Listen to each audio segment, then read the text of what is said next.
Ang pinakamainit na balita ngayong linggo ng pagkabuhay. Kabi-kabilang disgrasya na itala nitong Semana Santa.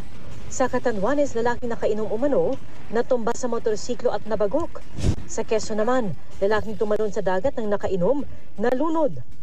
Mga nalunod ngayong Semana Santa, nasa halos 30. Exclusive. Babaeng dadalaw sa kinakasama sa Metro Manila District Jail sa Taguig, arestado matapos makuhanan ng iligal na droga. Mapanganib na level ng init muling naranasan sa ilang lugar sa bansa. Pero sa Kabakan, Cotabato may pag-ulan ng yelo. Lola sa Peru na ospital matapos makalunok ng pako. Happy-happy na isang pamilya sa beach sa Palawan na uwi sa pangangati.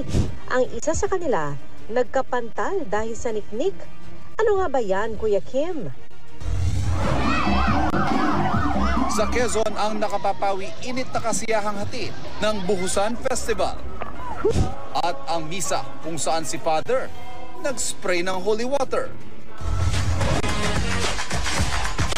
At primetime Queen Marian Rivera is back. Ang kanyang patikim performance bago mag-landing sa GMA Prime.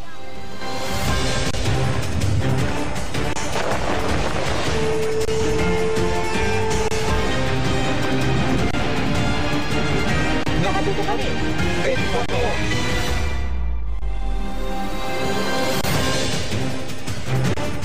Sa gitna ng paggunita sa Semana Santa, isang nicho sa Coronadal ang nadiskubring sinalaula. Bakit kaya butas ito at nakalabas sa mga paa ng batang nakalibing?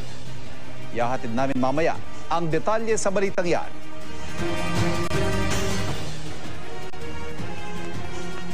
Matapos naman ang pagluwag ng mga kalsada sa Metro Manila nitong Holy Week, pabalik na ang mga nagbakasyon sa probinsya.